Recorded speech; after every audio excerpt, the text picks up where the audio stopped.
Não, porque vai ter o 18, né? O título aqui da minha Bíblia é diferente, assim, muda, né, um pouco. Pedro justifica o seu modo de proceder com Cornélio. E os apóstolos e os irmãos que estavam na Judéia ouviram que também os gentios tinham recebido a palavra de Deus. E quando Pedro voltou a Jerusalém, os que eram da circuncisão disputavam contra ele, dizendo: por que entraste em casa de homens não circuncidados e comeste com eles? Mas Pedro começou a expor-lhes as coisas por ordem, dizendo: eu estava orando na cidade de Jope e vi em êxtase esta visão. Descia uma espécie de vaso como um grande lençol, o qual, suspenso pelas 4 pontas, baixava do céu e veio até mim. Fixando eu os olhos nele, estava-o contemplando e vi dentro, né, aqui está entre parênteses, viu dentro desse lençol, animais terrestres, quadrúpedes, e feras, e répteis, e aves do céu. E ouvi também uma voz que me dizia: levanta-te, Pedro, mata e come. E eu disse: de nenhum modo, Senhor, porque nunca entrou na minha boca coisa profana ou imunda. E respondeu-me outra vez a voz do céu: o que Deus purificou, não lhe chames tu imundo. E isto sucedeu por 3 vezes. E depois tudo foi retirado para o céu. E eis que chegaram logo 3 homens à casa onde eu estava enviados a mim de Cesareia. E o Espírito disse-me que fosse com eles sem hesitação alguma. Estes 6 irmãos foram também comigo e entramos na casa daquele homem que me mandou buscar. E ele contou-nos como tinha visto em sua casa um anjo apresentar-se diante dele, dizendo: manda a Jope chamar Simão, que tem por sobrenome Pedro, o qual te anunciará palavras pelas quais serás salvo tu e toda a tua casa. E tendo eu começado a falar, desceu o Espírito Santo sobre eles, como tinha descido sobre nós no princípio. E lembrei-me então da palavra do Senhor, como ele tinha dito: João, na verdade, batizou em água, mas vós sereis batizados no Espírito Santo. Se Deus, pois, lhes deu a mesma graça que a nós que cremos no Senhor Jesus, quem era eu para que pudesse opor a Deus? Eles, tendo ouvido estas coisas, aquietaram-se e glorificaram a Deus, dizendo: logo Deus concedeu também aos gentios a penitência, a fim de que tenham a vida. Aí, entre parênteses, sobrenatural. Ótimo. Muito parecido, né? Muito parecido, né? Muda pouquíssimas palavras, assim, às vezes a ordem, mas a mesma coisa, muito legal. Bom para a gente fazer essa comparação, né? Porque pode ser, diz o Haroldo, que nas cartas de Paulo tem uma discrepância enorme. Ele está acabando de traduzir, ele vai lançar agora com as cartas de Paulo. E ele diz que está atrasada há mais de ano devido a isso. A discrepância é enorme. Ele está até com certo receio de dar uma polêmica danada, assim, né? Nas traduções, Hernani? Nas traduções. Do grego, né? Do grego, porque tem muita adulteração, né? Intencional. E aqui a gente não vê tanto, assim. Ele já tinha falado isso. O Leon Denis, no livro Cristianismo e Espiritismo, ele fala essa questão. Chegou uma época, principalmente ali perto do concílio do ano 200, do ano 300, que a igreja romana já tinha se apoderado do cristianismo, eles falavam assim, havia uma disenção entre os da igreja de Roma e os judeus, né? Mesmo ali, os primeiros judeus cristãos ali. Eles falavam assim que os judeus escreviam a Bíblia de dia para pagar de noite, mudando. Mas a questão não era tanto a questão mais dos judeus. Muita coisa foi sendo colocada à revelia. Dava o entendimento, porque o que, que acontece? A Bíblia hebraica ela é muito cheia de símbolos, né? Até o Emmanuel fala, se os egípcios deixaram para nós, como exemplo da sua grandeza espiritual, as pirâmides, os hebreus deixaram na Bíblia esses grandes símbolos através da Bíblia hebraica. Então, é muita coisa que hoje também muitos de nós não entendemos e dá um sentido literal que aí adultera tudo, né? Essa questão do pecado original, de Adão e Eva. Então, assim, por isso que às vezes a gente, para falar esses textos antigos, né? Esses textos, porque são mais de 4.000 anos de história, né? Um patrimônio do povo hebreu, um patrimônio espiritual deles, a gente tem que ir com muito cuidado, principalmente nós aqui do Ocidente, né? Porque tem muita coisa que tem muito significado para eles, né? Essa questão da circuncisão também era algo que foi na aliança de Deus com Abraão, que ele, né, colocou, não sei se você vai falar, às vezes eu estou te atropelando aí. Não, pode, tá tudo bem. Porque a questão da circuncisão, isso aí foi uma fala de Deus com Abraão. A gente sabe hoje, através da doutrina, que eram os emissários divinos, que estavam todos ali, né, os espíritos do Senhor, que tem lá no Evangelho, né, na primeira parte, os espíritos de Deus que estão por toda parte, vieram auxiliar nessa condução religiosa da humanidade, né, no monoteísmo. Então, o povo hebreu, que começa toda essa história do Deus único, porque antes, aqui na Terra, a maioria era vários deuses, né? Isso faz parte do crescimento espiritual e religioso de um povo, né? Da nossa formação religiosa. É natural, a gente não fala isso com crítica, não, gente, porque é o começo, a base do pensamento religioso do povo na humanidade, né? Então, o povo hebreu que veio com essa ideia, né, do Deus único, fortalecida mesmo, né, então essa aliança que Deus fez com Abraão, foi onde que na Bíblia hebraica fala que Deus, né, fala a Abraão que o primogênito, ele seria circuncidado, né, no 8º dia, porque aquilo ali simbolizava no corpo a aliança do povo hebreu para com Deus. Então, eles precisavam desses símbolos, né. Aí eu lendo isso, eu pensei, falei, então, é por isso que Jesus fala que haverá um tempo que Deus será amado em espírito e em verdade. Não ia precisar mais desses símbolos, mas na época eles precisavam disso, né? O batismo de João Batista, que aqui fala, era essa ligação, quer dizer, era o recomeço, era o arrependimento, era um novo homem que nascia daquelas águas. Por isso que eles eram batizados na água corrente. Então, assim, é toda uma historicidade que, às vezes, se a gente não se atentar, a gente não consegue entender o conteúdo espiritual que está querendo o texto nos dizer. É que, assim, cada coisa tem que ser explicada no seu tempo, né? É.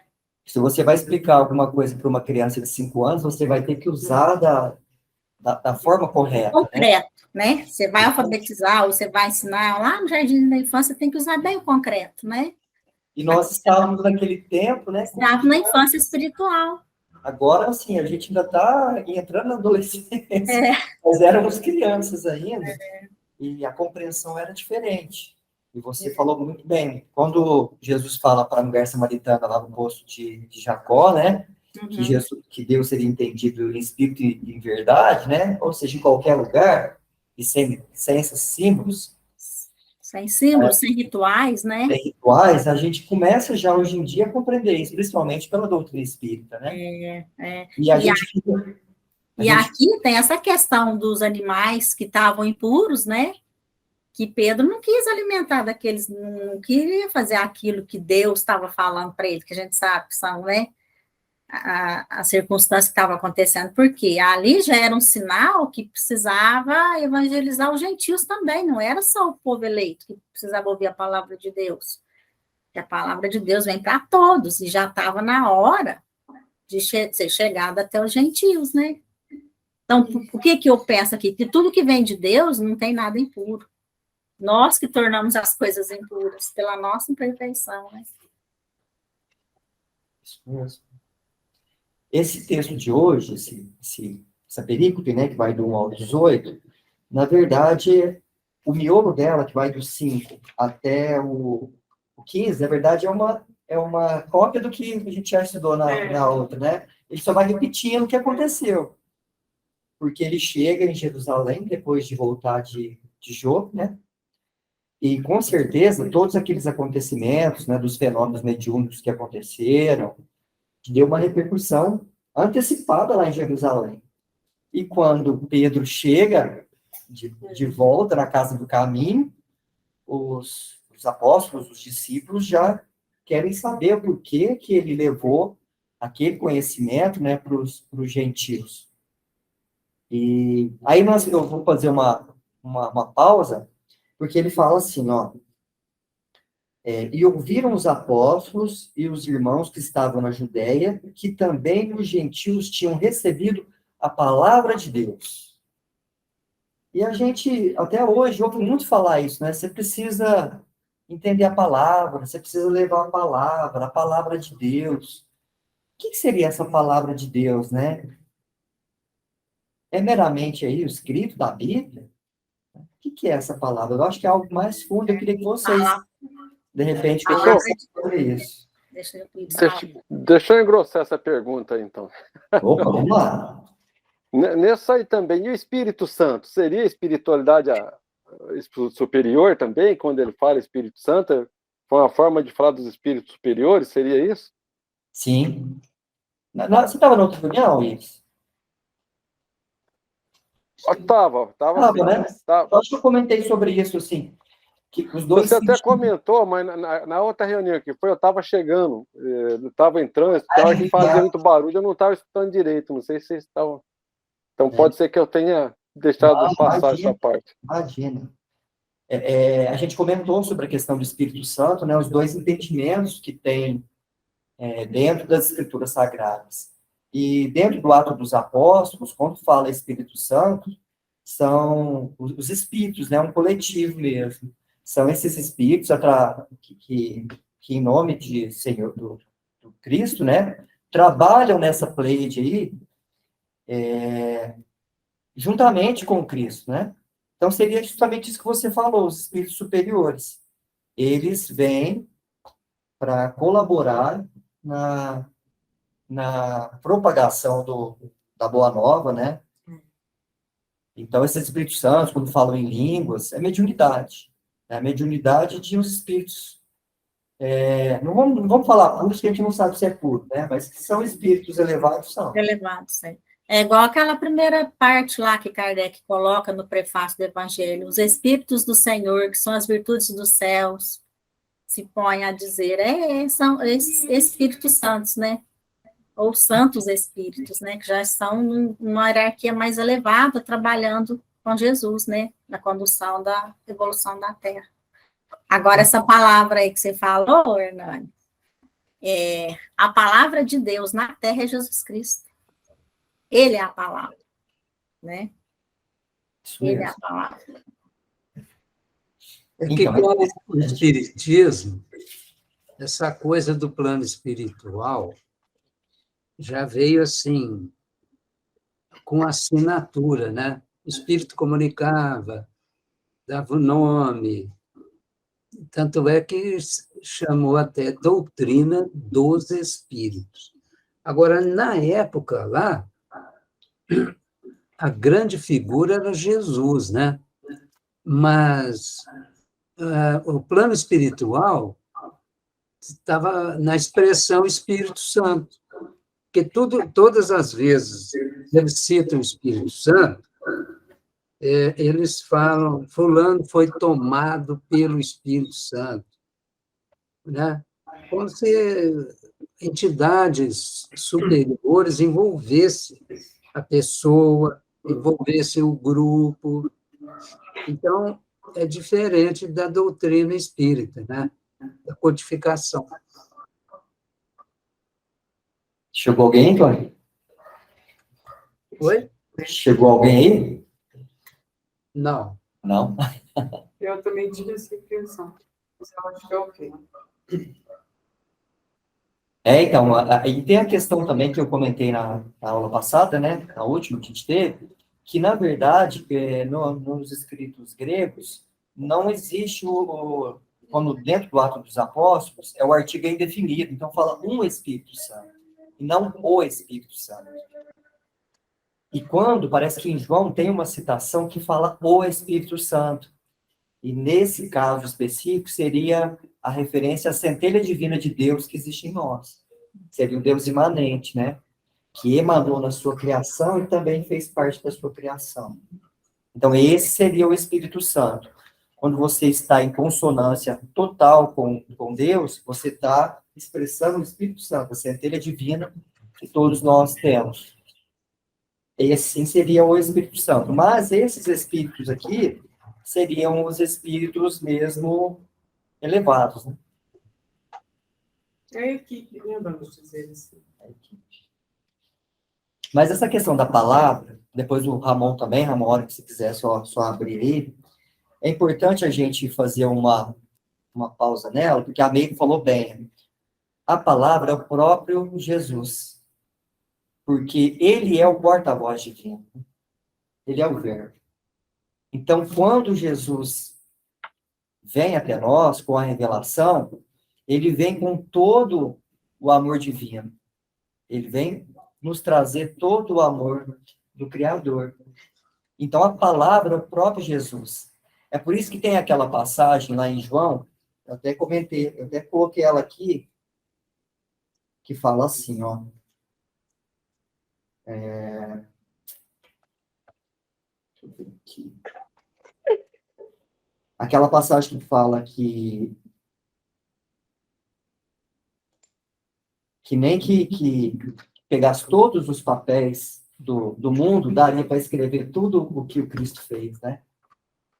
Porque o que a gente tem nos evangelhos é uma pequena fração do que os evangelistas anotaram. E o que Jesus realmente vivenciou, em todo o papel do mundo não conseguiria colocar.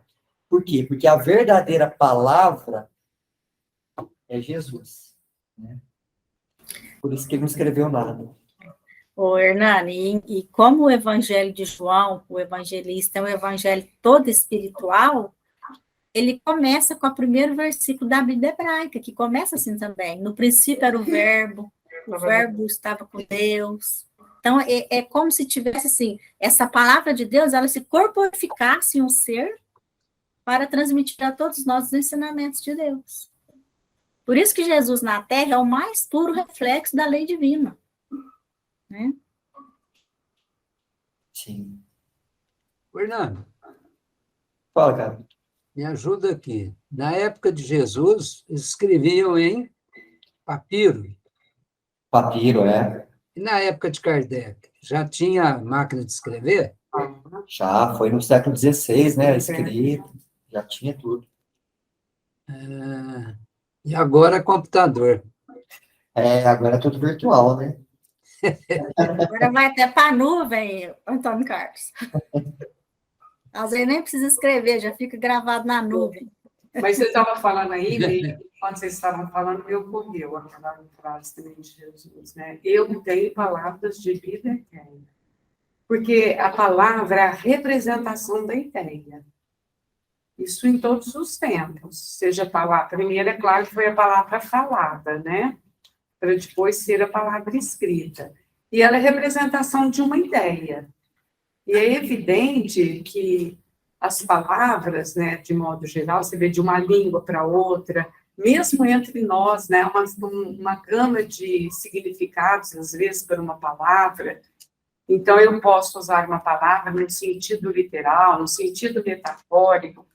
Então, aqui eu penso, né, eu faço essa leitura, que quando ele fala ele fala assim, tinham recebido a palavra. Ou seja, é o que está atrás do que foi ou dito ou escrito. Claro que no primeiro momento falado, né? Estava nesse momento da civilização. E até o escrito já foi tanto deturpado. Então, é um sentido profundo mesmo, né? E quando vocês estavam falando, eu estava reflexionando. E tem todo sentido o que você está falando, Marlene, porque tem coisas que a palavra escrita, a palavra verbalizada, ela não consegue exprimir. E a principal delas é o amor. Porque o amor, ele tem uma grandeza, né? Uma grandeza enorme, não dá nem para falar isso, mas é tão grande, porque o amor é o próprio Deus. né? E o Cristo representou e representa para nós, né? É o porta-voz divino. Então, ele transcende muito as palavras. Então, quem estava naquele momento, que recebeu aqueles espíritos elevados, eles tiveram essa transcendência, né? Da presença divina, que é dito aqui como palavra, através de Jesus. Então, quando fala que ele trouxe a palavra, realmente é muito além do que a gente acha que é só uma explicação, uma interpretação aqui, né? Você pode ver que ainda temos uma série de controvérsias, até porque na hora de transcrever teve alterações, ou entendimento. Um entendeu de outra forma, outro de outro. E hoje nós estamos aqui, por exemplo, com a Bíblia, embora haja pequenas variações, nós entendemos de uma forma. Ontem eu estava ouvindo, acho que é um evangélico, era a propósito de um assunto que eu vou ver esse cara aqui. Ele faz uma leitura que, por exemplo, para nós espíritas, não tem muita procedência, mas para ele tem. E ele vai provando, né, de acordo com estudioso X, estudioso Y, você vê que é uma pessoa que tem uma certa cultura, né, intelectual. E mesmo assim, dentro da religião dele. Porque a palavra, ela traz discordâncias no nosso âmbito da interpretação. Mas eu acho que isso também faz parte da nossa caminhada. E da nossa situação evolutiva que nós estamos. Agora, voltando na frase de Jesus, só eu tenho palavras de vida eterna. Ou seja, a essência mesmo, né?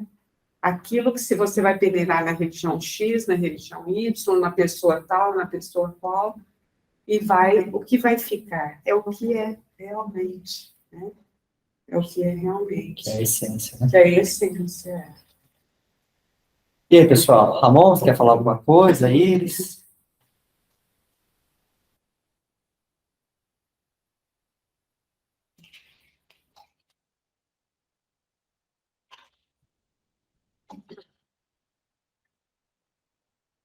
Fiquem à vontade, tá? Quando quiser abrir o microfone aí e falar, estaremos aqui.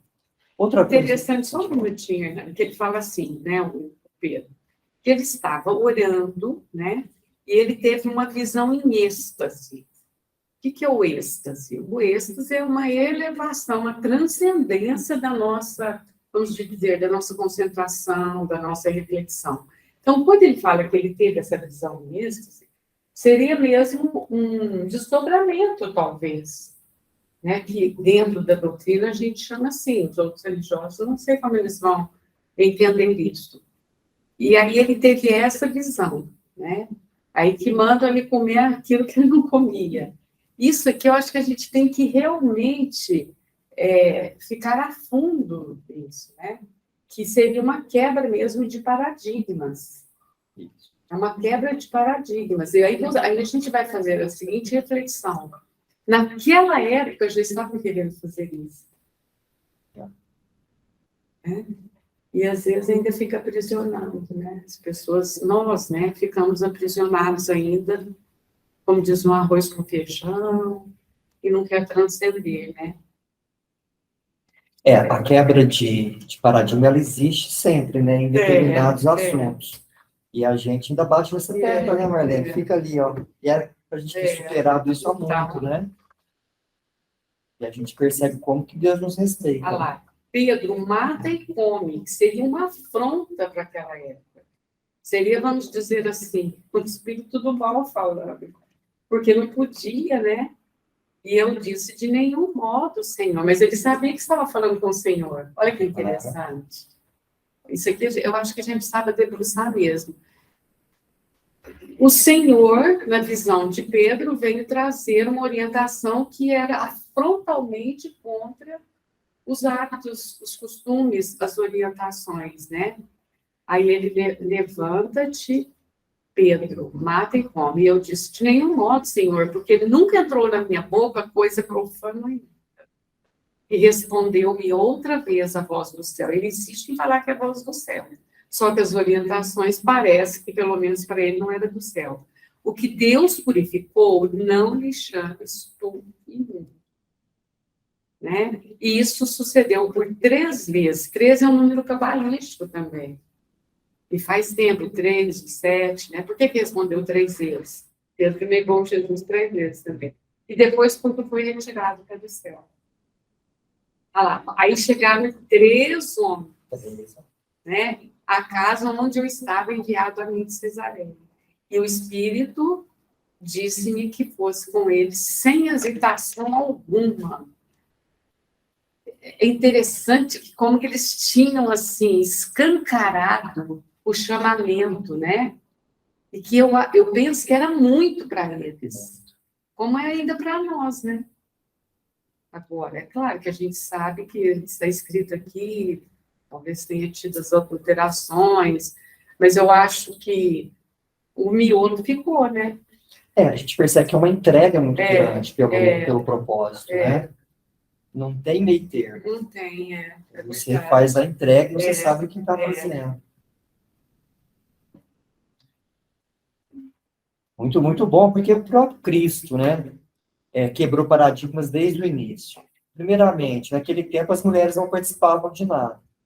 Aí ele traz para caminhar com eles Maria Madalena. As mulheres não comiam juntos. Ele faz refeições junto com as mulheres. No dia de sábado, não podia trabalhar. Ele vai lá e cura dia de sábado. E dá exemplos lá. Se um carneiro seu cair no buraco de sábado, você não vai salvar ele? Então, ele dá exemplos, né, nas parábolas muito duras. E ele vem quebrando esses paradigmas, assim, a todo momento. E mesmo assim, passado, né, todo aquele período junto com o Cristo, depois o Cristo vai e nos diz que não deixará os Espíritos Santos, né, com eles, e realmente a gente percebe que eles estão assessorados, e mesmo assim eles ainda batem em cima dos costumes antigos. Né? Então, essa quebra, a gente não conseguiu até hoje. A igreja incorporou novamente, isso aí a Meire disse, né, nos concílios, e a gente não consegue se desgarrar completamente disso. Eu vou te interromper um pouco. Ontem eu recebi de uma pessoa que é católica, né? E ela me enviou assim, olha o que o Papa Francisco está dizendo em relação ao jejum da quaresma. Até eu estava explicando para os meus netos que eles nem sabem disso. Né? Porque o católico, pelo menos que eu saiba, pessoal católico, não sei, durante a quaresma eles escolhem aquilo que eles mais gostam para se abster daquilo como uma penitência. Eu me lembro muito bem quando eu trabalhava, eu tinha uma amiga até muito querida, ela segue, né, a doutrina católica, e ela dizia assim, eu amo leite, e na quaresma eu não tomo leite. É claro que eu só ouvia, mas eu pensava assim, me dando, né?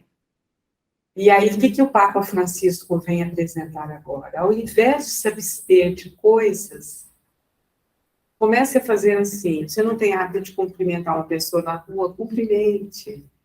E aí ele vai citando, não sei se são 7 ou mais, coisas assim, que você vai fazer do âmbito da espiritualidade, que vai fazer bem para você, mas para o outro também. Automaticamente para o outro. Aí eu ainda brinquei e respondi para essa pessoa, falei assim, eu respeito muito o Papa Francisco, eu gosto muito dele, né?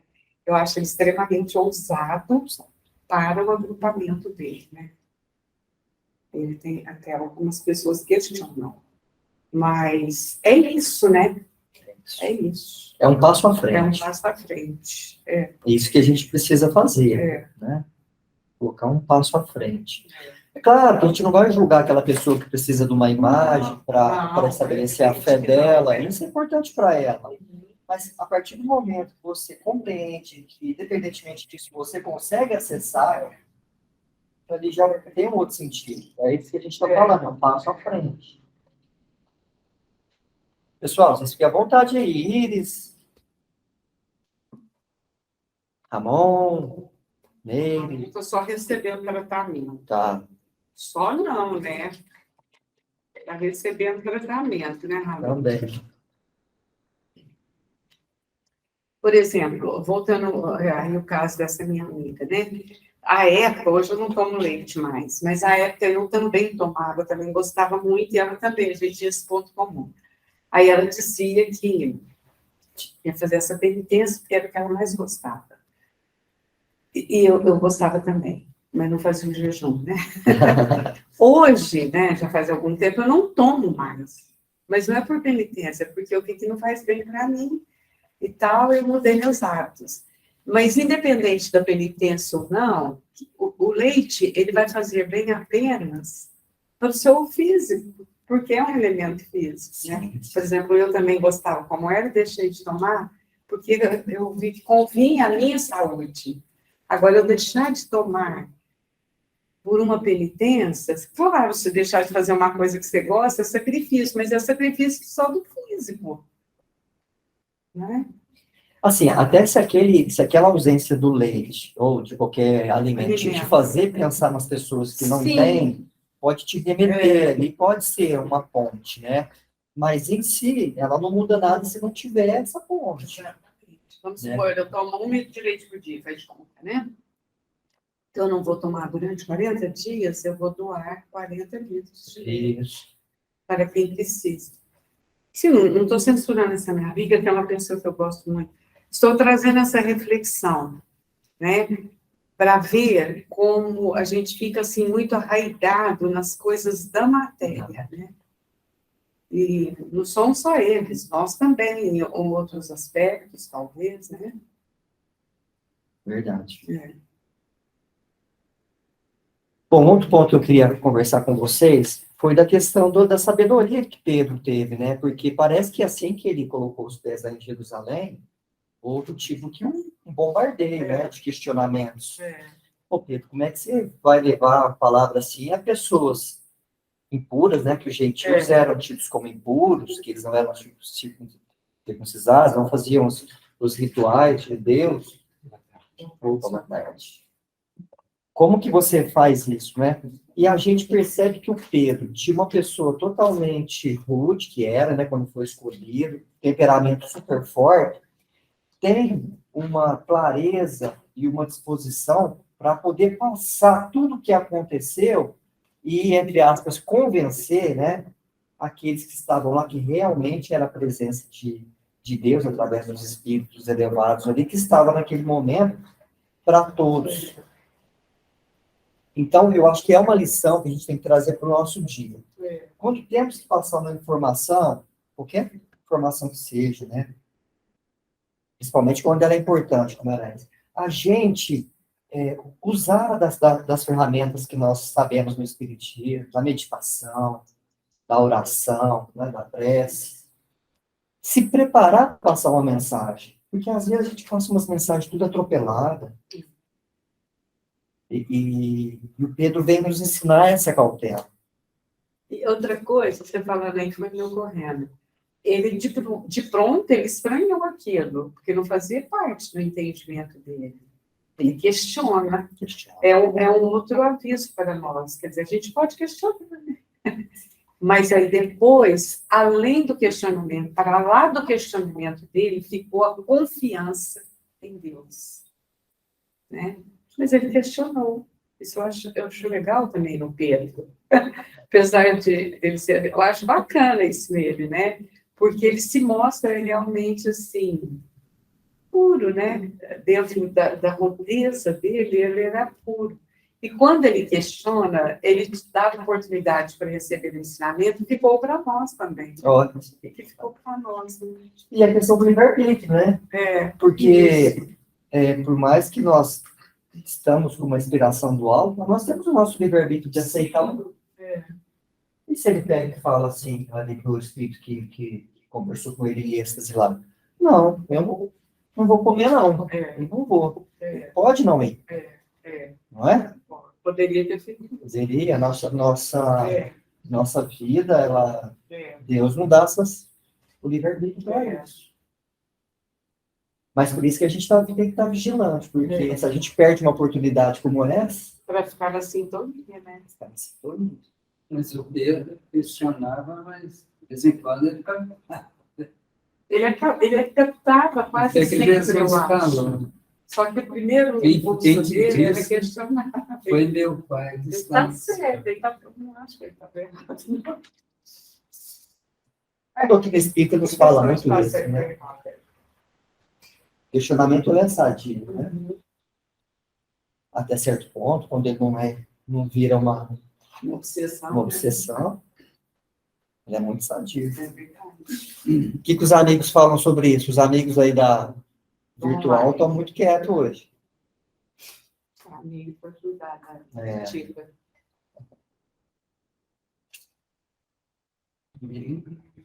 É que eu não ela muito boa. E Ramon, E o Ramon tá dando para tá sair dodói. alguma coisa aí na fala? Tá dodói. Ixi, amigos, hoje vou ficar só na escuta mesmo, vocês me perdoem. Legal. Aproveita para ser tratado, né, Ramon? Tá certinho. É isso aí, né? Outra coisa, pessoal, é a questão assim, que ele mostra para os amigos lá que a lei de Deus e que toda a revelação trazida por Jesus, que começou lá atrás, que nós estamos com ela até hoje, ela é para todos, né? Então ele conseguiu passar com tranquilidade que todo aquele diamante que a gente tinha, né? Aquele banquete de luz que eles tinham recebido, que é a Boa Nova, é para todos. E que todos nós, independente da nossa elevação ou não, nós temos as oportunidades de crescimento. E, de repente, se você já cresceu mais do que eu, mas você chega em determinado ponto, você se estabiliza, eu que estou lá atrás, posso aproveitar essa oportunidade e me elevar. E aí a gente pega vários exemplos, né? E o Paulo é um. Estava pensando. Que por mais que ele ficou ali arraigado naquelas ideias, né, da lei mosaica, ao pé da letra, quando ele descobre realmente a revelação Dá uma guinada de ele dá uma 180 guinada de graus. 180. E às vezes a gente fica amassando o barro aí na existência toda, a gente sabe muito disso, não sabe? Importante, porque às vezes algumas religiões, até o espiritismo também, a gente faz uma panela ali, né? E às vezes a gente acha que pode conversar apenas com quem está dentro do espiritismo. Mas a sabedoria está aí, a gente conseguir colocar o assunto de uma forma diferente para aquele que não pensa igual a gente. Hoje eu estava conversando com a minha filha, porque tem um canal que eu sigo, que ele fala sobre as experiências de quase morte. E eu estava falando para ela da questão das experiências de quase morte, a maioria acontece dentro dos hospitais. E como os médicos, as pessoas que relatam o amparo que os médicos têm. Naqueles momentos eles não estão sozinhos de jeito nenhum, né? Mas como ela não é espírita, então eu tenho que passar para ela de uma maneira diferente, né? Na hora da motivação que eu recebi sobre o passe nos hospitais. Olha só. Aí você vai devagar, você passa. Que os médicos também. Tanto é que hoje os hospitais percebem, não qualquer religioso. Né? Tá na lei, Fazer a oração, fazer o passe. Quer dizer que já chegou esse lugar também, né? Já caminhamos um pouco. Os médicos às vezes perguntam para as pessoas: você tem uma religião? Porque eles alcançaram que essa transcendência da vida material ajuda. Na época da pandemia, eu vi uma live de médico, ele é até de Franca, mas ele não está atuando, acho que ele trabalha em Brasília. E ele é médico oncologista. Então ele falava assim, eu lido com a morte quase, gente. Né? E aí, no começo, ele estava muito afoito, ele queria conversar, ele queria dar voz para esse paciente terminal, para falar qual que é a sua maior dificuldade, sua maior encrenca, você tem vontade do quê, né, para que naquele momento... Então, ele fala que chegou no hospital, assim, quase que foi mandado embora no começo, porque as pessoas não, mesmo tanto os parentes do paciente, como depois o próprio corpo clínico lá, né, os administrativos, achavam que ele estava desrespeitado. Hoje, é claro, ele já ganhou espaço, e eles fazem muito isso, né? O que é isso? Talvez seja, para um médico que não tenha religião, essa oportunidade de você falar a sua última palavra, a sua última vontade. Mas se a gente for ver no âmbito da espiritualidade, é aquele momento também, né? de o que valeu a pena a sua existência aqui na Terra, o que foi útil, seu legado. Isso é muito precioso para uma pessoa que está partindo, né? Não importa a religião, não importa. E eu acho muito interessante a fala desse médico. Não é espírita, não. Importante. É. Mas, além de tudo, né, tem uma coisa que é a mais importante nisso aí, que é a questão da vivência. Aí ela transcende tudo mesmo, né? Porque além de Pedro ter chegado lá e falar todo o acontecimento, mas ele viveu. Ele foi lá, ele tinha acontecido já aqueles fenômenos com ele lá em Jogo, naquela cidade próxima lá, Crita, parece. Depois ele foi lá na beira do litoral, na casa do outro Simão, teve esse êxtase, teve esse chamado, foi ter com o centurião, foi fiel, né, a tudo ali que estava acontecendo. Então ele vivenciou tudo aquilo, não foi só teoria. Então, quando você passa a sua vivência aliada com a palavra, a força animal. Porque uma coisa é eu, né, então você, a Marlene, qualquer pessoa, chegar e falar sobre determinado assunto. Isso é fácil, né? A gente estuda, você vai lá e fala. Fala, né? Mas agora você falar com propriedade de vivência, aí o É outra história, hein? Esse é o grande desafio nosso, de todo cristão. E a gente, Opa, vamos lá, isso. e a gente fala assim, quase que um pouco fora do assunto, mas refletindo sobre a passagem aí do Pedro, né? Então, essa questão da alimentação, na época você vê que ele não quis comer a carne, não quis nada disso. Hoje, 2000 anos, mais de 2000 anos depois, a gente continua nessa dependência. Será que a gente está muito errado mesmo? Ou será que faz parte? Como é que vocês veem essa situação aí? Do que? Você fala da questão da a gente ficar preso ainda? Essas questões? A gente é preso à alimentação animal ainda, né? Ainda precisamos disso aí hoje em dia, ainda, né? O que não devia ser, porque se naquela época eles já estavam desprendendo, 2000 anos depois a gente já não teria que ter desprendido totalmente. Mas ali era o contrário. Eles não comiam por questões religiosas, não é? E vem até falar, você come. Você come. Agora, é claro, Iris, eu concordo com você, nós estamos caminhando para nos desprendermos disso. Você pode ver que hoje tem um movimento muito grande, né? De pessoas, de vegetarianos, de veganos, os defensores dos animais. Eu acho que a gente está caminhando para isso, e tem que caminhar. Mas tem até uma ala médica contestando isso, né? Tem também, Iris, tem também. Mas eu penso que o caminho vai ser esse aí. Embora que eles não comeram por uma questão religiosa, a gente sabe, mas essa questão religiosa estava defendendo que alguma coisa ali não estaria normal, né? Porque hoje não é pela religião, mas é pelo respeito aos animais, né? E defendendo a tese de que nós não precisaríamos desse alimento. Que, desde que a gente substitua adequadamente, né? Nós vamos chegar lá. Nós vamos chegar um tempo, porque hoje, se a gente for almoçar na casa de qualquer pessoa que tem de nós aqui, por mais que existam outros vegetarianos veganos, você pode comer seu bife normalmente. Vai chegar um tempo que a gente vai pensar assim, como que a gente tinha coragem de comer um animal? A gente vai olhar para trás e vai achar isso um absurdo, né? Utilizar dos nossos irmãos, os princípios inteligentes, para se alimentar, mesmo que da ferramenta deles. E é o que eu estava falando, assim, Deus nos dá o livre-arbítrio, né?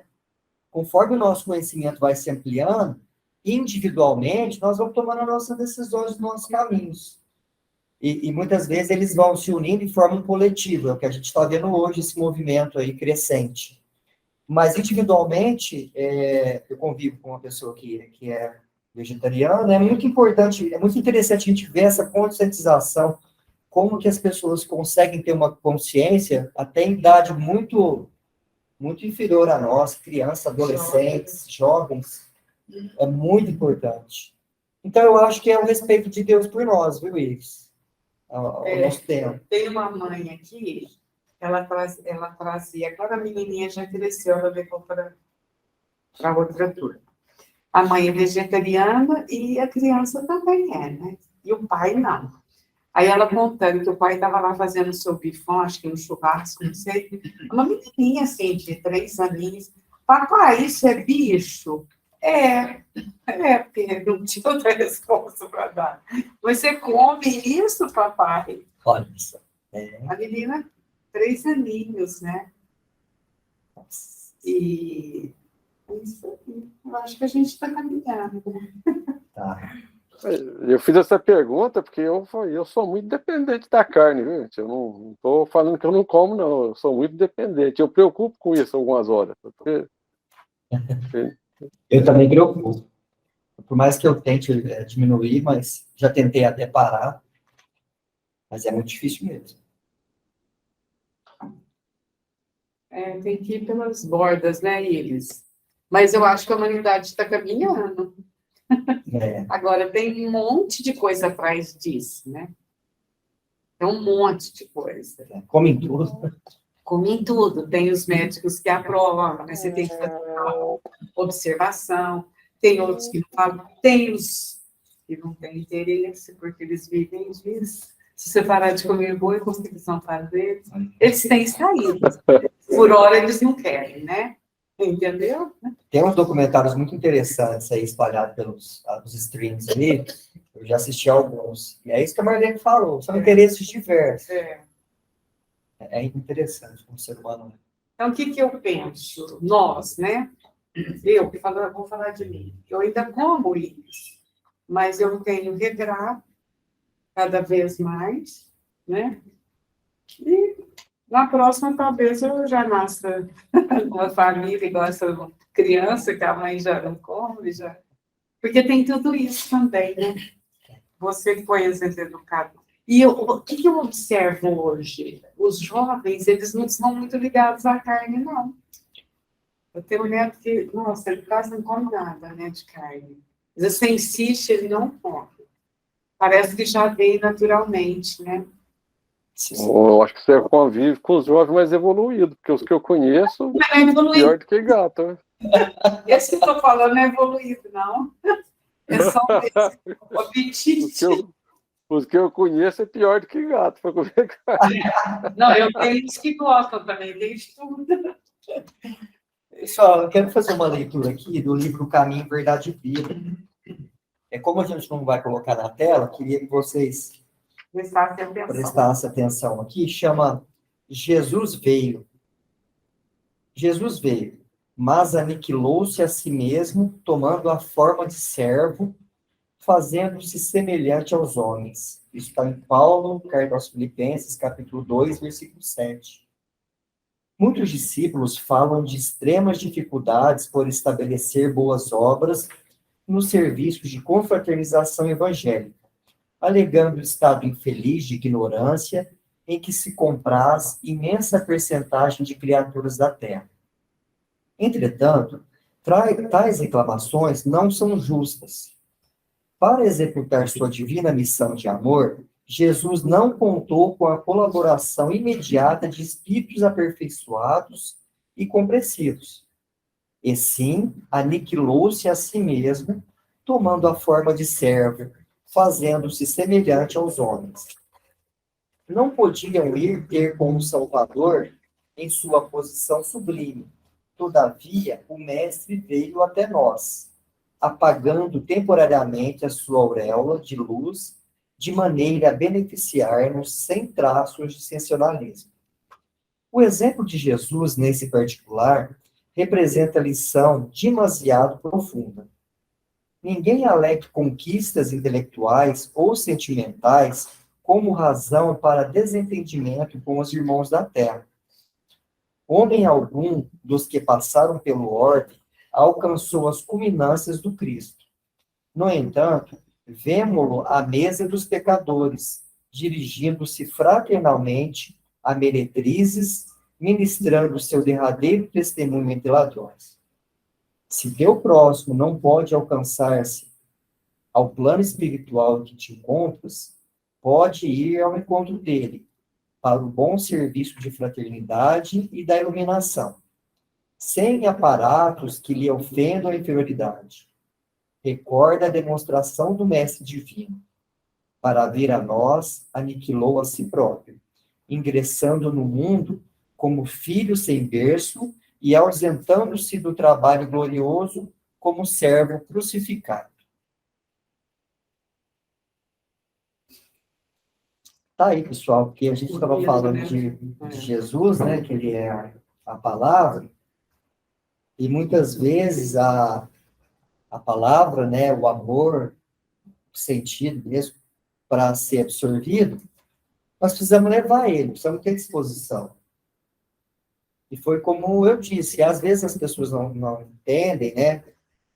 Vamos levar conforme elas possam entender. E Jesus fazia isso, né?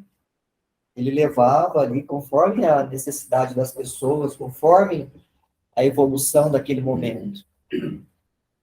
Ele que tinha toda a bagagem de ser do Espírito puro, teve a humildade de vir e trazer, né, todo o conteúdo conforme precisava ser passado, né? E a gente percebe que mesmo após ele ter voltado do plano espiritual, ele continua a passar essa mensagem para diversos níveis de espíritos encarnados, desencarnados também, é claro, conforme eles precisavam. Então, a gente vê essa questão do êxtase aí de Pedro, né?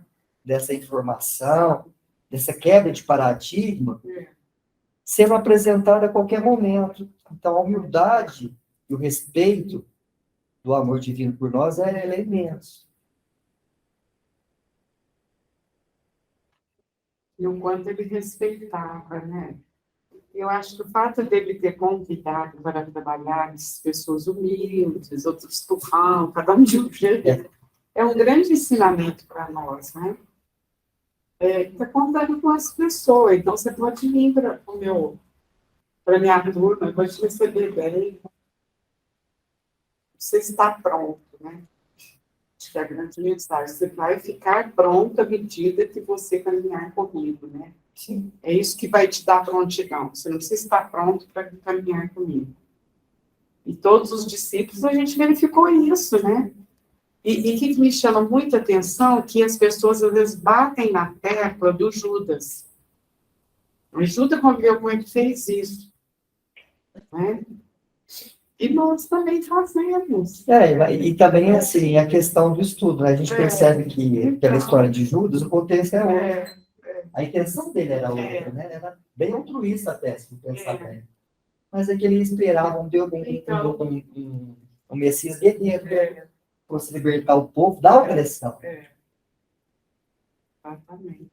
Apesar da a gente estar assim até observando os apóstolos,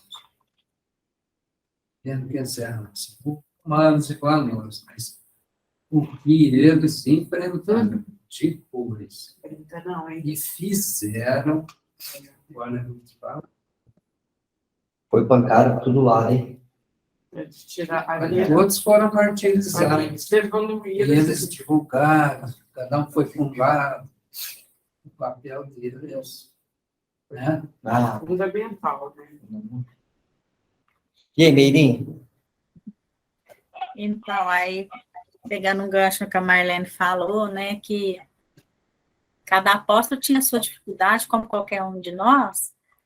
Eu não sei se é Emmanuel que fala que para trabalhar na obra divina, né, para ser um apóstolo, né, de Jesus, Deus não nos pede perfeição, mas sim boa vontade, né? O requisito é esse. Porque aí a gente vai se moldando, né, vai trabalhando, porque foi o que Jesus fez com os apóstolos, né? Com a vida, né? 10 pescadores, um cobrador de impostos e um comerciante, que era Judas. Então, ele foi trabalhando aqueles corações lentamente, né? Quem via Pedro no começo das pregações lá, naquelas disenções, né, nas discussões, Não lembro, quando veio ele lá na casa do caminho socorrendo, quando ele acolheu Paulo, né, que ninguém queria Paulo na casa do caminho, não é o mesmo Pedro que começou nas pregações do Tiberíades com Jesus. Já é um Pedro totalmente transformado, né? Então, Jesus foi trabalhando, eu acho que é o que Jesus faz, né? Vai trabalhando o coração de cada ser devagar, né? Kardec fala isso, eu acho muito lindo ele falar, que Deus não violenta consciências e também a doutrina espírita, não. Para cada um no seu tempo, todos chegarão, certeza que nós temos é isso, né? É o começo. Criados simples e ignorantes, todos fomos criados, né? E que todos nós chegaremos um dia, né? A perfeição relativa. E essa é as duas certezas que nós temos, né? Uns vai chegar mais cedo, outros vão chegar mais tarde, mas que todos chegarão, né? Engraçado, como é que você falando isso, a gente percebe, de uma modo geral, que nem sempre os inteligentes, né, porque às vezes a gente vê no ramo religioso, no ramo profissional, todos os ramos, pessoas inteligentíssimas, mas que de repente se estagnam ali e não saem daquilo. E outros, de repente, nem têm tanta inteligência, mas têm tanta boa vontade, e tanta presteza no trabalho, né, que evolui assim, ó, rapidamente. Então, a boa vontade é um requisito fundamental para todos nós, né, que desejamos melhorar um pouco, melhorar não, chegar aí à casa paterna, né, precisa de muita boa vontade. A caminhada é longa, não é só por enquanto, não.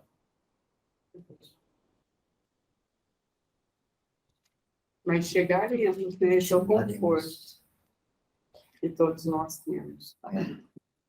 Essa questão do amor de Deus por nós, me fascina muito o estudo disso, porque ele é um Deus que não... A América, vou te falar, né, Kardec fala isso também, que não violenta, né, ele é um Deus silencioso, mas ele ama todos. Então, aqueles gentios ali que eram tidos como pecadores, eles também foram agraciados aí, né, em receber a palavra, em receber Jesus. E a doutrina espírita, até está na Gênesis, que eu trouxe para a gente fazer uma reflexão. Está na Gênesis, capítulo 1, item 5, que fala do caráter da revelação espírita. Toda a doutrina do Cristo se funda no caráter que ele atribui à divindade. Com um Deus imparcial, soberanamente justo, bom e misericordioso, ele fez do amor de Deus e da caridade para pelo próximo a condição indeclinável da salvação, dizendo: amai a Deus sobre todas as coisas e o vosso próximo como a vós mesmos. Nisto estão toda a lei e os profetas. Não existe outra lei. Sobre essa crença, assentou o princípio da igualdade dos homens perante Deus e o da fraternidade universal. Né? Então, essa máxima, né? O Chico falava muito isso, né? Se quer resumir toda a doutrina do Cristo, é amar o próximo como a ti mesmo, né? Então, Deus nos ama e Ele quer para toda criatura dele que esse amor chegue. E Ele dá ferramentas para isso. Né? Hernani, é interessante que você leu essa parte, eu lembrei, sexta-feira, né, na sexta-feira, cada 15 dias eu comento o Evangelho na reunião doutrinária. E foi essa passagem que eu comentei sexta-feira. Ó. Né, que aí fala que Jesus, os fariseus, sabendo que Jesus tapara a boca dos saduceus, foram ter com ele e faz essa pergunta: mestre, qual é o maior mandamento da lei? Né? Aí Jesus resume os 613 mandamentos, né, da lei mosaica, da Torá, em 2 mandamentos, né? Amar a Deus sobre todas as coisas e o próximo como a ti mesmo. E no Levítico tem essa passagem. Jesus une, né? O amar a Deus, que é o primeiro mandamento da lei de Moisés, do Decálogo, e esse amar ao próximo está em Levítico, um dos livros da Torá. Mas aí, conforme o tempo foi passando, eles usavam, uma vez por ano, eles pegavam o próximo e reuniam. E a Nelly Rodrigues conta que, com o passar dos tempos e dos séculos, isso foi sendo esquecido, o amor ao próximo. Então, quando Jesus vem, ele retoma tudo isso e coloca como um dos mandamentos principais. da lei de Deus, que é o amor ao próximo como a si mesmo, quer dizer, fazer ao outro o que gostaríamos que o outro nos fizesse. É muito linda essa passagem, é profundo mesmo. Aí eu usei depois, se tiver tempo, eu usei uma página de Emmanuel para resumir esse amor. Então, tá, daqui a pouquinho você vai ler ela, então, se tiver fácil. Vai ter tempo, sim. E tem uma passagem, acho que está na obra de Emmanuel, eu não sei onde também, que o Cristo está falando com os apóstolos, ele pergunta, né, como devemos proceder, né, quando uma pessoa fazer alguma coisa contra nós, né? Aí eles pegam e trazem a lei de Moisés, do olho por dente, né? Aí ele fala assim, ué, mas tudo que eu estou ensinando para vocês não está valendo nada, já estava escrito lá atrás, né? Amai o nosso próximo como a gente mesmo. Aí me levanta isso, não é? Eu não estou trazendo nada de novo. Eu estou apenas trazendo, né, de uma forma muito mais clara. É claro, Jesus trouxe para nós de uma forma muito mais clara. Mas o amor, como uma lei universal, já existia de todo sempre. A lei mosaica do olho por olho, dente por dente, foi necessária naquele momento. Mas era uma lei totalmente humana. E a lei verdadeira é do amor, né? Por isso há uns escritos antigos, né, que fala que o olho por olho, dente por dente, ele é anterior até a Moisés, né? Ele é lá do começo, quando Hammurabi era o que comandava, que governava na Mesopotâmia, já tinha algumas tábuas escritas em madeira do olho por olho, dente por dente. O primeiro código de conduta que teve foi o de Hammurabi. Só que lá era pior, lá era assim, né? O código de Hammurabi. Cortar braço, cortar dedo. Se você fosse lá e matasse um bicho meu, eu podia ir lá e matar toda a sua família, era pior. Aí depois veio o olho por olho, dente por dente, deu uma amenizada, ficou igual. Mas a lei do amor sempre foi a lei universal que rege os mundos, né? Rege os mundos. Se você quiser ler, a hora que você quiser ler.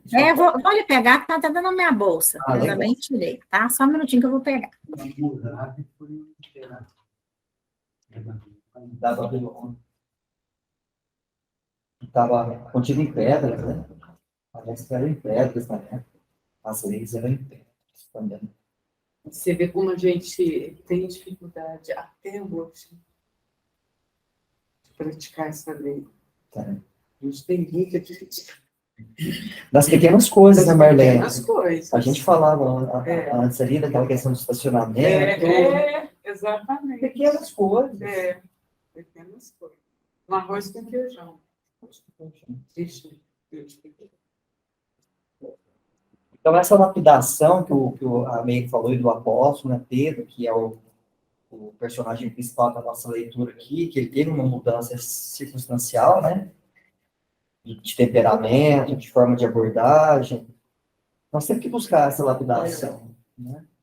E às vezes eu converso com as pessoas, eles falam, mas não adianta falar, você tem que mudar. A gente tem que falar também, porque parece que a gente falando ressoa de alguma forma.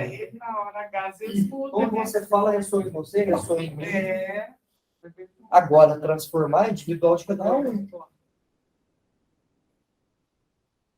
Não é fácil, né? Não, vamos conseguir. Fica à vontade, viu, Meire, para ler. Então, ela é uma página e meia. É o capítulo 30 do livro Pensamento e Vida, do Emmanuel. Então, ela é intitulada Amor. É o último capítulo, né? Aí porque eu fui falar do mandamento maior, né? Que está no Evangelho. Então, o Emmanuel fala assim, que o amor puro é o reflexo do Criador em todas as criaturas. Brilha em tudo e em tudo palpita na mesma vibração de sabedoria e beleza. É fundamento da vida e justiça de toda a lei. Então, quer dizer que o amor, né, é o reflexo de Deus, né? E Jesus foi esse reflexo, né, na Terra. Que o amor surge sublime no equilíbrio dos mundos erguidos à glória da imensidade, quanto nas flores anônimas esquecidas no campo. Então, quer dizer que a lei do amor é o que rege tudo, né? Tanto no macro quanto no micro. Nele fulgura a generosa alma de todas as grandes religiões que aparecem no curso das civilizações por sistemas de fé à procura da comunhão com a bondade celeste, e nele se enraiza todo o impulso de solidariedade entre os homens. Plasma divino com que Deus envolve tudo o que é criado, o amor é o hálito dele mesmo penetrando o universo. Eu acho tão lindo falar, né, que o amor perante o universo é o hálito de Deus, porque tudo palpita neste amor, né? Então, tudo está envolvido nesse plasma divino, né? É o fluido cósmico universal, né? Que a doutrina nos fala. Vemos assim como silenciosa esperança do céu, aguardando a evolução de todos os princípios e respeitando a decisão de todas as consciências, quer dizer, o livre-arbítrio, né? Esperando o momento de cada um eclodir, né? No amor, nesse amor. Mercê de semelhante bênção, cada ser é acalentado no degrau da vida em que se encontra. Quer dizer, independente do grau que nós estivermos, é este amor que nos acalenta, né? O amor de Deus. Aí ele fala assim, que o verme é amado pelo Senhor, que lhe concede milhares e milhares de séculos para levantar-se da viscosidade do abismo, tanto quanto o anjo que o representa junto do verme. Quer dizer, né? Deus está em tudo mesmo, né? Na sua obra da criação. A seiva que nutre a rosa é a mesma que alimenta o espinho dilacerante. Na árvore em que se aninha o pássaro indefeso, pode acolher-se a serpente com as suas armas de morte. No espaço de uma penitenciária, respira com a mesma segurança o criminoso que lhe padece as grades do sofrimento e o correto administrador que lhe garante a ordem, quer dizer, nem tudo, né? Mesmo o amor de Deus abarca todos os seus, né, todos os seres. Né, está naquele criminoso que respira, tanto quanto aquele que administra tudo, né, que está ali trabalhando. O amor, repetimos, é o reflexo de Deus, nosso Pai, que se compadece de todos que se compadece de todos e que a ninguém violenta. Embora, em razão do mesmo amor infinito com que nos ama, determine que estejamos sempre sob a lei da responsabilidade que se manifesta para cada consciência de acordo com as suas próprias obras. E amando-nos, permite o Senhor perlustrarmos sem prazo o caminho de ascensão para Ele, concedendo-nos, quando impensadamente nos consagramos ao mal, a própria eternidade para reconciliar-se com o bem, que é a sua regra imutável. Quer dizer, espera o tempo de cada um, né? O tempo que você quiser ali ficar no mal, Deus respeite seu livre-arbítrio, mas, né? Mas não nos livra da lei de responsabilidade, né? Lei de causa e efeito. Herdeiro deles que somos, raiz da sua imaginação, da sua inteligência infinita, e sendo ele mesmo o amor eterno de toda a criação, está em tudo e em toda parte. É da legislação por ele estatuída que cada espírito reflita livremente aquilo que mais ame, transformando-se ali, aqui e lá, na luz ou na sombra, na luz ou na treva, na alegria ou na dor, a quem tem coração, quer dizer, né? Onde está o seu tesouro, está o seu coração, né? E esse livre-arbítrio que todos nós temos. Eis porque Jesus, o modelo divino enviado por ele à Terra para clarear-nos a senda, em cada passo do seu ministério, tomou o amor ao Pai por inspiração de toda a sua vida, amando sem a preocupação de ser amado e auxiliando sem qualquer ideia de recompensa, né? Por isso que muitos poetas falam que Jesus foi o amor que não foi amado, né? Esse é o Cristo, o amor que não esperou recompensa. Descendo as esferas dos homens por amor, humilhando-se por amor, ajudando e sofrendo por amor, passa no mundo do sentimento erguido ao Pai excelso, refletindo-lhe a vontade sábia e misericordiosa. E para que a vida e o pensamento de todos nós lhe retratem as pegadas de luz, legou-nos em nome de Deus a sua fórmula inesquecível: amai-vos uns aos outros como eu vos amei. Nossa, maravilha. Nossa, eu falo assim, que para mim, né, ele resume, um título dele já dá para você pensar em muita coisa, imagina uma página e meia, né? Eu estava falando com a Marlene antes da reunião sobre essa questão acho que a gente já estava na reunião, na verdade. Essa questão do amor, que você colocar em palavras, igual você fez a leitura aí, é maravilhoso, é completo, mas o amor de Deus é muito mais do que isso. A gente não consegue colocar em palavras, só quem sente realmente sabe o que é. Então, não te cortando, você vai falando, eu vou lembrando do que eu comentei na sexta-feira. É isso, porque aí eu fui falando e fui comentando que vários poetas, filósofos, escritores, dramaturgos, né, todas as áreas da arte tentaram expressar o amor, né? Mas somente ele conseguiu fazer isso, Jesus Cristo, porque ele era o amor vivo. Ele é a representação pura do amor de Deus. Então, né, por isso que ele é vida, né? É esse amor em movimento, né? É esse amor que estava ali todo o tempo, acolhendo, socorrendo, né, instruindo, amparando, orientando. Por isso que a gente não consegue verbalizar o que é, porque amor é sentimento, né? É o sentir, né? E é esse amor que dá sentido à nossa vida, né? Porque a gente levanta cedo, a gente está ali na luta, do dia a dia, na labuta, é por amor aos filhos, por amor à vida, por amor à religião, por amor à família. E é isso que dá sentido para a nossa vida, porque sem isso não tem razão do quê, né? O amor à religião, né? Ô, Meire, só tem uma forma de chegar mais perto dessa questão abstrata do amor, mais do que qualquer palavra, é a caridade. Sim. Aí sim. Paulo sentiu isso quando ele falou, né? É.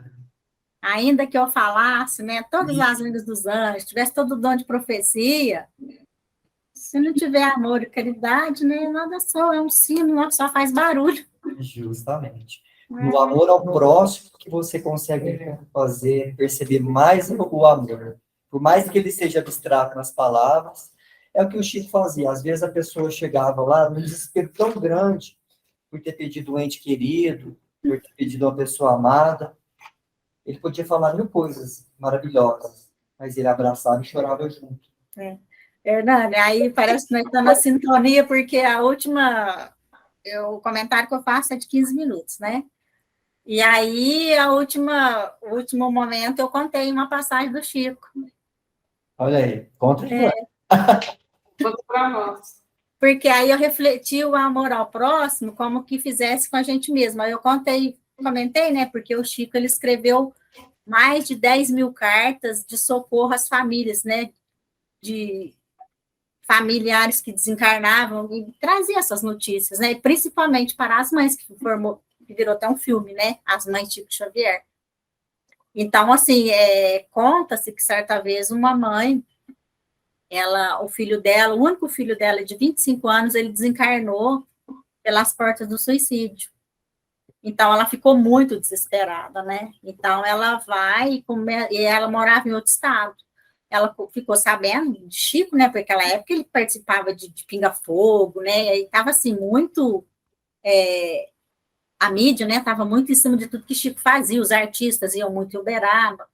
Então, ela pegou e juntou algum dinheirinho lá que ela tinha e pegou um ônibus e foi para Uberaba. Isso ficou viajando, né? Até dias para chegar em Uberaba. E chegou lá, ela foi direto para a fila, porque naquela época, como o Chico psicografava muito, então eles davam uma senha para deixar o nome, né? Aí ela pegou e chegou, foi a primeira a chegar, porque como ela tinha viajado muito tempo, ela foi direto para lá. E ela pegou a senha número 1. Mas quando estava quase na hora de começar os trabalhos, chegou uma mãe desesperada com seu motorista particular e perguntando o que tinha acontecido. Ela falou que tinha desencarnado os 2 únicos filhos dela no acidente de carro. E ela desesperada. Aí o que essa mãe fez? Deu a senha dela para a outra que estava mais, já perdi um, ela foi os 2. E deu essa senha para a mãe e ficou ali pelas redondezas, ouviu algumas cartas. Dessa mãe foi a 3ª carta que chegou, dos filhos dela, consolando essa mãe, né? E em determinado momento, ela estava assim, cansada, ela virou as costas e ia embora. Quando, de repente, ela ouviu: minha mãe, o seu amor me trouxe até aqui. O seu gesto de amor me trouxe aqui. Não era para ele estar aqui. Mas o seu gesto com aquela outra mãe fez com que Emmanuel fosse lá me buscar e me trazesse até aqui para eu dirigir a você algumas palavras. Então, quer dizer, é esse amor, né, que movimentou a espiritualidade, tinha desencarnado, de repente estava em situações muito difíceis, né, com certeza, mas a Emmanuel foi lá e resgatou ele, quer dizer, o gesto da mãe dele, ele fala, seu gesto me salvou. Né? Então, é esse, né? A gente emociona. E o amor de mãe, né? Acho que é o Chico mesmo que diz isso, arrebenta corações, né? Arrebenta as portas do céu, né? O céu, é verdade, as portas do céu. Romba as portas do céu. Então, é esse amor, né? Que ela deu sem pensar em receber, mas foi uma via de mão dupla, né? É muito bonito. Tem tudo a ver com o nosso estudo, né? Porque quando chega, né, a Boa Nova para todas as pessoas, chegou amor para todo mundo. Então, é esse amor que a gente está falando, não é? Não é o amor de doutrinação, de convencimento, mas é esse amor expressado através dessa caridade, né? Dessa energia que a gente não consegue nem colocar em palavras. Nós vamos aprendendo. Vamos aprendendo, Chegar né? nesse ponto. Devagarzinho, né? Caminhando. Estamos aqui para isso, né? Com certeza. Para aprender. Desenvolver esse sentimento, né, divino, que é a asa que vai nos... Uma asa da sabedoria, né? A outra é do coração, que eu acho que é a mais difícil. Entendi. E quer fazer alguma consideração para a gente já ir para o final?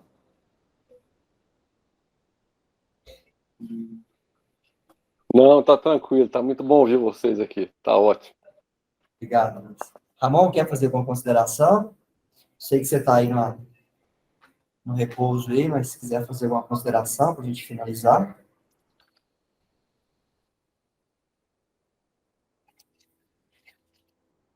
A música do A coral música você do cantando. coral. Tá dando para ouvir a música do coral aí? Não, O coral tá ensaiando, não tá tão bonito. que lindo. Eles foram lá visitar o Nenê, acho que falaram, Marlene? Falaram. Fiquei feliz. Esse dia eu encontrei com a Verinha também. Me deu uma ajuda aí. Para os jovens. Estou mergulhada aí no meio. Quer fazer alguma consideração sobre o tema? Não? Marlene? Não? Já está tudo ok, né? Já Pessoal. tivemos um bom encontro. Tivemos um bom encontro, né? Eu só queria encerrar aqui, né? A gente já falou muito sobre o amor.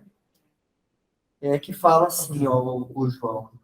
Amados, amemo-nos uns aos outros, porque o amor é de Deus. E qualquer que ama é nascido de Deus e conhece a Deus. Aquele que não ama não conhece a Deus, porque Deus é amor. Está em João, capítulo 4, 7 a 8. E é isso, pessoal. Vamos exercitar o amor, né? E a principal possibilidade que a gente tem de sentir esse amor é a caridade. Mas é a caridade nas pequenas coisas, tá?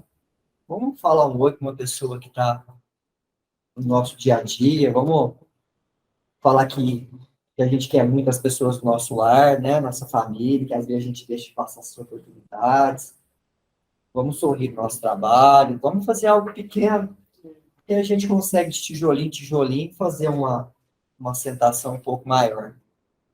Eu acho que o nosso objetivo aqui nesses estudos é buscar isso, né? É buscar esses pequenos relances, assim, para a gente ir crescendo e formar algo mais sólido, um trabalho que no futuro aí a gente pode perceber de forma maior. E então eu vou pedir para Meire fazer a prece final, Meire. Não sei se você está podendo aí, se a Clarinha está aí. Oi, Hernando, é que o Tio Muriano chegou aqui, eu estava falando aí para ele. Dá para fazer a prece? Você quer que Dá para fazer. Então tá. Dá para fazer. Oi. Chega mais para cá, Tio Muriano. Ô, Mariana, tá bom? Ei. Joia? Eu vou fazer a prece. Não, tá bom? pode fazer, sossegado. Então vamos. Então vamos elevar o nosso pensamento a Deus, a Jesus, o nosso mestre, agradecer pela tarde de hoje, pelos ensinamentos. rogando a nossa Mãe Maria Santíssima, que ampare a cada um de nós, que ampare também nossos irmãos que não puderam estar conosco nos estudos da tarde de hoje. Que onde quer que estejam, receba a nossa vibração de carinho, de amor, de respeito. Lembramos também, Senhor, de toda a humanidade, todas as pessoas que necessitam do envolvimento deste amor, do amor ao próximo, do amor a nós mesmos, do amor a Deus. Que tudo isso, Senhor, sejam instrumentos de elevação para a nossa humanidade terrena, pois sabemos que somente o amor será capaz de acabar com a guerra, com as disenções. Somente o amor consegue eliminar em nós o orgulho, o egoísmo. E sabemos, Senhor, que toda a falange de espíritos amigos que cuidam do nosso planeta Terra estão sempre trabalhando ao nosso favor. Isto nos conforta, isto acalma o nosso coração. E que possamos, Jesus, firmes nesse ideal de sermos trabalhadores vossos, estar prontos a cada dia para uma boa palavra, para um sentimento de carinho, para um olhar de gratidão, para uma renúncia quando necessário, para o perdão.